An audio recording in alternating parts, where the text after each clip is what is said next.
Putin लेकिन अचानक statement अपने फॉरेन सेक्रेटरी से दिलवा दिए कि भैया फॉरेन के स्पोक पर्सन से कि ये जो इजराइल इन्हें मारे पड़ा है इनको रोकिए। क्यों रोकिए? कि एक हादसा गेट पर खड़ा है।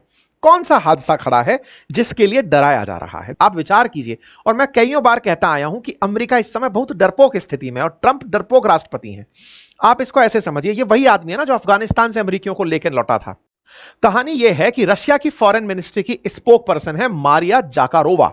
उन्होंने हाल ही में रिपोर्टर से एक लाइन कही और कहा कि we would like to particularly warn Washington. देखिए, किसी भी देश को अंतरराष्ट्रीय स्तर पर राजधानी से संबोधित किया जाता है, तो अमेरिका को संबोधित करते हुए कहा गया कि we would like to particularly warn Washington. Israel की तो बात ही नहीं कर रहे हैं ये लोग। Against military intervention in the situation, कि भाई मिलिट्री इंटरवेंशन अगर करना चाहते हो तो उसके खिलाफ हम आपको वार्न करना चाहते हैं। Any US military action would be an extremely dangerous step with truly unpredictable negative consequences। भाई साहब, इतने भारी शब्दों में कोई अगर डरा दे तो ये दो बातों के लिए है। दो बातें फिर से याद दिला रहा हूं। वहां मत जाना, इस बात का डर है, या फिर वहां हाथ लगा दिया तो हमें देख लेना।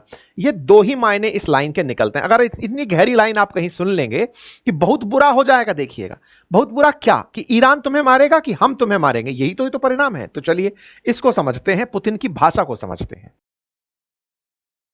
असल में इस समय रूस उलझा हुआ है यूक्रेन के साथ, इसमें कोई दो राय नहीं है। रूस के बहुत सारे सैनिक इस युद्ध के अंदर वीरगति को प्राप्त भी हो चुके हैं। यूक्रेन से संघर्ष में रूस का भी बहुत नुकसान हुआ है। इतना नुकसान हुआ है कि वो अपने जो पुराने साथी हैं, जैसे सीरिया जिसमें बशर अल असद की सत्ता थी, उनको भी वो नहीं बचा पाए। जब वहां पर किसी तरह का रिवेलियन वो होने लगा तो वहां आतंकी भले ही राष्ट्रपति बनकर बैठ गया हो, लेकिन रूस बशर अल असद को नहीं बचा पाए। इसी कारण से अंतरराष्ट्रीय मीडिया कवर करने लगा कि why Russia hesitate to help Iran in conflict with Israel, कि इस समय ईरान की मदद करने क्यों नहीं आगे आ रहा है। आप सवाल पूछेंगे क्यों आना चाहिए? आना इसलिए चाहिए क्योंकि असल में ईरान की जो वर्तमान सत्ता है ये प्रो रशिया है। अमेरिका की रजा पहलवी वाली सरकार हुआ करती थी। 1979 से जो कट्टरपंथी सरकार यहां है वो अमेरिका के खिलाफ और रूस के प्रति थोड़ा सॉफ्ट कॉर्नर रखती है। रूस इनके साथ में हाल ही में यूक्रेन के वॉर के समय ड्रोन भी लिया है और उन्हीं ड्रोन्स को वो यूक्रेन पर चला रहा था। यह माना ही नहीं गया था कि इजराइल और ईरान इतना जल्दी आमने सामने आ जाएंगे, तो इनके बने हुए ड्रोन वो चला चलाकर मारे जा रहा था। देखिए, इस पूरी कहानी में इराक से एक रिजेंबलेंस है। अगर आप रिलेट करें तो अमेरिका ने इराक पर जब हमला किया था बुश के टाइम पर, तो यह कहते हुए किया था कि सद्दाम हुसैन ने केमिकल और बायोलॉजिकल वेपन बना लिए हैं। हमने इस पर एक बहुत अल्टीमेट वीडियो भी किया हुआ है, अंकित अवस्थी ऑफिशियल जो हमारा यूट्यूब चैनल है उस पर, कि किस तरह से सद्दाम हुसैन को झूठ बोलकर मार दिया। तो बुश ने यह कहा था कि इनके पास केमिकल और बायोलॉजिकल वेपन है। अब बायोलॉजिकल वेपन है तो हमें ऐसे आदमी को मारना होगा जिसने ऐसे वेपन बना रखे हैं। सद्दाम हुसैन मर गए लेकिन केमिकल और बायोलॉजिकल वेपन नहीं मिले। सिमिलरली ईरान पर आरोप लग रहा है कि इन्होंने न्यूक्लियर वेपन बना लिए हैं। लगा कौन रहा है? इजराइल लगा रहा है। अमेरिका सपोर्ट कर रहा है कि न्यूक्लियर वेपन हो ही नहीं सकते, ईरान के पास होने ही नहीं चाहिए। अगर यह न्यूक्लियर वेपन बना लिया तो यह हमारे लिए बहुत बड़ी मुसीबत खड़ी कर देगा। अच्छा साहब, ऐसे में इस नैरेटिव को कि इसके पास न्यूक्लियर वेपन नहीं होना चाहिए, इसी को आधार मानते हुए अमेरिका इजराइल के माध्यम से इस पर गोले बरसा रहा है। इन्होंने कर क्या रखा है? इन्होंने न्यूक्लियर रिएक्टर्स चला रखे हैं।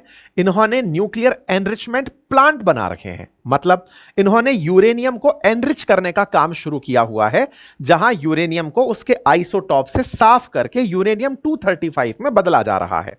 मतलब जो पिच ब्लेंड नाम का ओर है वहां से यूरेनियम 235 तक का जो सिंथेसिस प्रोसेस है उसको इन्होंने कई जगहों पर चला रखा है। जब एनरिच्ड यूरेनियम इकट्ठा हो जाता है तो वो न्यूक्लियर वेपन में यूज आता है, लेकिन वो न्यूक्लियर रिएक्टर में भी यूज आता है। न्यूक्लियर रिएक्टर एनर्जी के लिए जरूरी होता है। चूंकि ये ऑयल रिच कंट्री है, दुनिया का 3% ऑयल इसके पास है, ऐसे में इसको ऑयल से ही ऊर्जा खूब मिल जाती है। इसलिए लोगों का मत है कि ये रिएक्टर के पीछे क्यों दौड़ेगा। लेकिन दुनिया चूंकि क्लीन एनर्जी की तरफ दौड़ रही थी, ऐसे में कहा गया कि ईरान तेल निकालने से काम बंद करेगा और न्यूक्लियर एनर्जी से आगे बढ़ेगा और क्लीन एनर्जी से पॉल्यूशन को कम करते हुए आगे बढ़ेगा। ईरान को लगा कि बेटा रिएक्टर बना लें दो, उसके बाद बचे हुए यूरेनियम से गोला बना लेंगे। इस गोले की परिभाषा को अमेरिका ने वर्ल्ड में सेट कर दिया कि यह यूरेनियम लेकर बम बनाना चाहता है। अब इसमें खेला हो गया क्या, इनकी जो खुद की CIA है, यानी अमेरिका की जो जांच एजेंसी है, उसने मार्च में यह कह दिया कि ईरान के पास में इतना यूरेनियम नहीं है कि वह न्यूक्लियर बम बना ले। इजराइल ने यह कह दिया कि नॉन न्यूक्लियर बम बनाने लायक इनके पास न्यूक्लियर फिजाइल मटेरियल रखा है, मतलब ये कभी भी बम बना सकते हैं। दो की जांच एजेंसी दोनों अलग अलग बातें कर रही हैं। इससे यह तो डाउट हुआ कि ये ईरान को खत्म करना चाहते हैं, इसलिए नैरेटिव वॉर चला रहे हैं। लेकिन ट्रंप ये समझ गए कि वो अपने ही जांच एजेंसीज की जांच के आगे खुद झूठे सिद्ध हो चुके हैं। जहां वो इजराइल के बहाने इस पर हमला करने की सोच रहे थे, उनकी अपनी जांच एजेंसी बोल रही है कि सर अभी तो नहीं है इनके पास फिलहाल।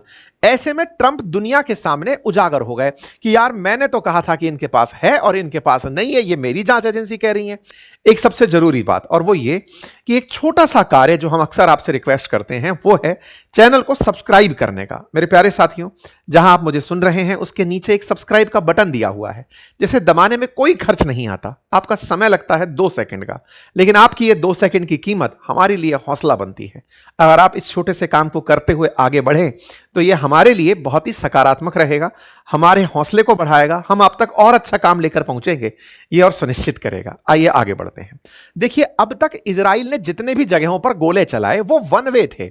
वन वे मतलब लेबनान को मारा ही मारा, उधर से जो चले उनको इजराइल ने खुद नहीं खत्म कर दिया। गाजा पट्टी पर गोले चलाए, गाजा से लौटकर आए उनको आयरन डोम ने मिटा दिया। सीरिया पर चलाए, सीरिया तो तबाह हुआ लेकिन सीरिया उल्टा उन पर नहीं चला पाया, आयरन डोम ने खत्म कर दिया। ईरान के पास में ऐसी मिसाइलें थी जिनका परिचय ईरान ने इजराइल पर हमला करके दे दिया है। क्या दे दिया है कि हम जब मिसाइल चलाएंगे इतना दूर से भी इजराइल के डिफेंस सिस्टम को हम भेद देंगे। आप इससे अंदाजा लगाइए, शुरुआत में शायद दुनिया के देश भी इस बात को कैलकुलेट नहीं कर पा रहे थे कि ईरान ने कितने शक्तिशाली वेपन बना रखे हैं। मतलब समझिए कि ईरान का जो रिटेलिएशन टुवर्ड्स इजराइल है वो हल्का नहीं था। उसने इजराइल को नुकसान पहुंचाया है और अब वो दिख रहा है। शायद इजराइल भी इस बात में अपने आप को कैलकुलेट गलत कर गया। उसे लग रहा था 7 दिन तक तो मामला चलेगा ही नहीं, हम एक बार शुरू करेंगे, ट्रंप अंकल पीछे से आकर के मोर्चा संभाल लेंगे। ट्रंप अंकल बस बेटा तुम संघर्ष करो, हम तुम्हारे साथ हैं। ट्रंप अंकल बस बैठे बैठे वहीं से मुनीर को खाना खिला रहे हैं और खुद बढ़िया आराम से कभी क्रेन वालों के साथ तो कभी अग्निशमन वालों के साथ फोटो खिंचा रहे हैं। आ नहीं रहे हैं और उधर से ट्रंप पुतिन समझ गए कि इनको धमकाने से काम हो जाएगा तो धमका भी लिए हैं। फिलहाल के लिए स्थिति यह है कि इजराइल का भी नुकसान भले बढ़िया हो रहा है। अच्छा, चेरनोबिल की मैं थोड़ी सी झलक आपको दिखा दूं। यह चेरनोबिल है जो अभी तक बसने योग्य नहीं हो पाया है। ये वो तस्वीरें हैं जो बताती हैं कि कितना भयावह हादसा हुआ होगा। यह हादसा यूक्रेन के उत्तर में बेलारूस के दक्षिण में स्थित एक बॉर्डर एरिया है जो वर्तमान में यूक्रेन के पास है, जहां न्यूक्लियर पावर प्लांट फटा था। आज से 39 साल पहले 26 अप्रैल 1986 को जब यह फटा था तो यहां के एक रिएक्टर डिवाइस में इलेक्ट्रिसिटी क्लोज, अब तो इसके ऊपर कई वेब सीरीज बन चुकी हैं, उसके रिएक्टर को क्लोज करने पर यहां ब्लास्ट हुआ और उस ब्लास्ट की वजह से यहां जो रह रहे लोग थे उन सबको यहां से शिफ्ट करना पड़ा। लेकिन देर सवेर वो सभी रेडिएशन के शिकार हुए और वो आज तक यहां पर रहने योग्य जगह दोबारा नहीं बनी है।